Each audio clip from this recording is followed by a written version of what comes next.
이스라엘 백성들을 애굽에서 구원해내신 하나님께서는 이 이스라엘 백성들이 하나님을 예배하는, 하나님을 올바르게 예배하는 거룩한 백성이 되기를 원하셨습니다. 그래서 레위기 1장부터 7장까지를 보면 하나님을 예배하는 제사에 대해서 그 규례를 이스라엘 백성들에게 가르쳐 주셨고, 또 8장부터 10장까지를 보면 이 제사를 주관하는 제사장에 대한 규례를 말씀해 주셨습니다. 그리고 오늘의 본문인 레위기 11장에서 하나님은 이스라엘 백성들의 먹을 것에 대해서도 아주 구체적인 지침을 내려주셨습니다. 거룩한 하나님의 백성은 먹는 것에서도 분명한 분별이 있고 먹는 것조차도 하나님의 거룩한 백성답게 먹어야 한다는 것입니다. 하나님께서 가르쳐 주신 이 먹는 것에 대한 것들은 단순한 식사 예절이나 식사법에 대한 것이 아니었습니다. 오늘 본문은 하나님께서 구별하신 이스라엘 백성들에게 다른 민족들과 구별되는 그런 삶의 방식에 대해서 구체적으로 가르쳐 주신 것입니다.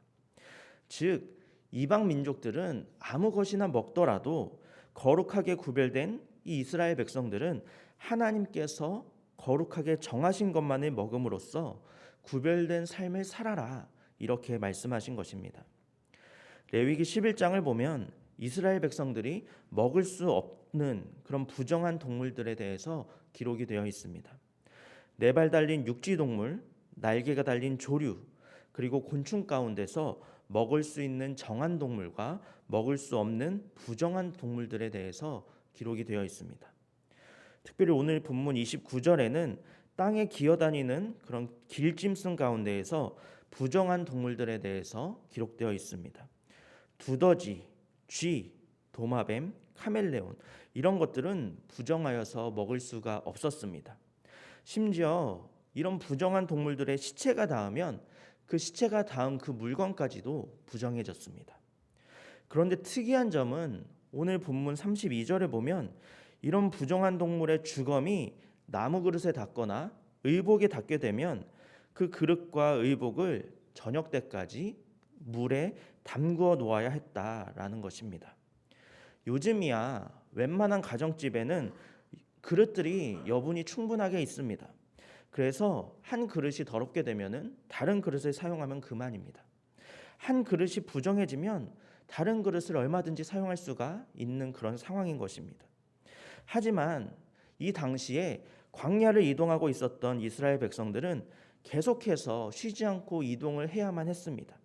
때문에 많은 그릇을 가지고 있지 못했습니다. 그러니까 부정해진 그릇을 물에 담그어 놓는 것은 아주 커다란 불편을 감수해야만 하는 그런 상황이었던 것입니다. 그런데 본문에서 말하고 있는 그릇이란 단순히 음식을 담는 그런 그릇들만 말하고 있는 것이 아닙니다. 집에서 사용되고 있는 여러 가지 도구들과 기구들도 마찬가지였습니다. 그러니 가뜩이나 그릇도 도구도 많지 않은 그런 상황에서 자주 사용하고 요긴하게 쓰는 그런 도구도 그릇도 가구도 사용하지 못하고 저녁까지 물에 담그어 놓는 것은 그들에게 있어서 여간 불편한 일이 아닐 수가 없었습니다. 또한 의복도 마찬가지였습니다. 오늘날 우리는 옷장을 열어보면 가득가득 들어차 있는 그 옷들을 보면서도 입을 옷이 없다, 이렇게 말하지 않습니까? 하지만 당시 이스라엘 백성들은 전혀 그렇지가 않았습니다. 레위기는 지금으로부터 약 3,500년 전의 이야기입니다. 삶의 터전이었던 애굽을 떠나서 광야를 지나고 있었던 이스라엘 백성들은 당연히 가지고 있는 의복이 거의 없었습니다. 그래서 아마도 이스라엘 백성들 가운데에서는 단 한 벌의 옷으로 생활하는 그런 경우들도 종종 있었을 것입니다. 따라서 부정해진 옷을 하루 종일 물에 담그어 놓는다는 것은 그것 또한 아주 큰 불편이 있었을 것입니다. 그런데 그럼에도 불구하고 이스라엘 백성들은 거룩하게 구별된 삶을 살기 위해서 부정해진 나무 그릇이나 의복을 저녁까지 물에 담그어 놓았습니다.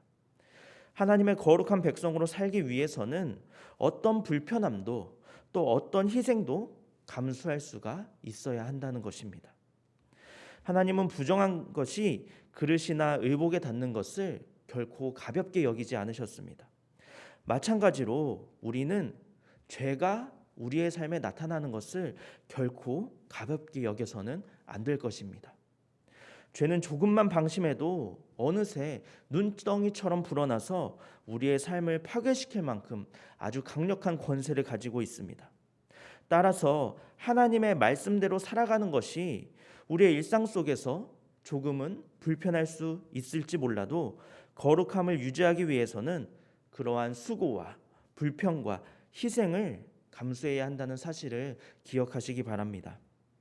또 본문 33절에 보면 만약에 분영한 동물이 닿은 질그릇이 있으면 그 그릇을 부정하게 여겨서 깨뜨려 버리라고 말씀하고 있습니다. 질그릇, 즉 토기 그릇은 깨뜨리기가 얼마나 아깝습니까? 이스라엘 백성들이 광야에서 계속해서 이동하는 그런 생활을 했다는 것을 생각해 봤을 때 사기 그릇을 새로 만들거나 새로 구입하는 것은 거의 불가능한 일이었을 것입니다. 그러니 이스라엘 백성들에게 이 사기 그릇은 깨뜨리기 아까운 아주 소중한 그런 물건이었을 것입니다. 그런데 하나님께서는 부정한 짐승이 닿으면 부정한 것으로 여겨서 그 질그릇을 반드시 깨뜨려 버려라, 이렇게 말씀을 하셨습니다. 저녁까지 물에 담그었다가 다시 사용할 수 있었던 나무 그릇과는 다르게 질그릇은 다시 사용할 수 없도록 깨뜨려야만 했던 것입니다. 우리 그리스도인들이 죄를 끊어버림이 마치 이스라엘 백성들이 질그릇을 깨뜨렸던 그 마음과 같아야 한다고 믿습니다.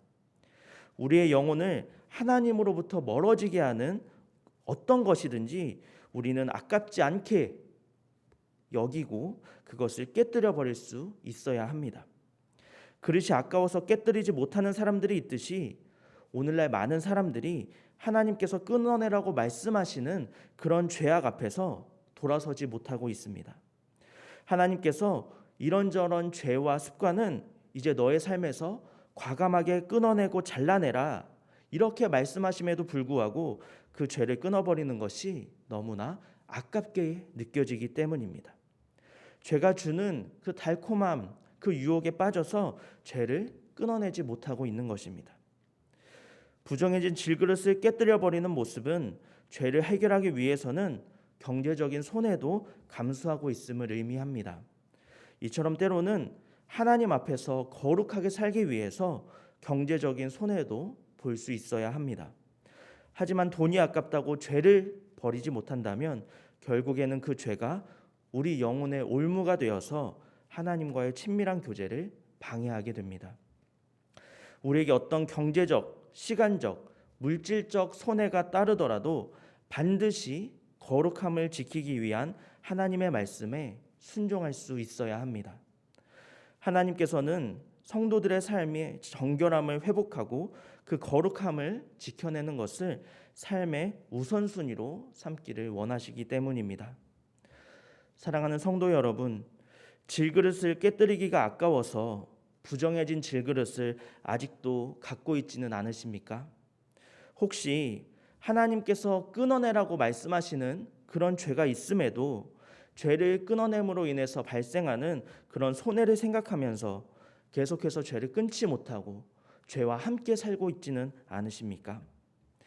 하나님께서 원하시는 삶은 우리가 부하게 사는 것이 아니라 우리가 거룩하게 사는 것입니다.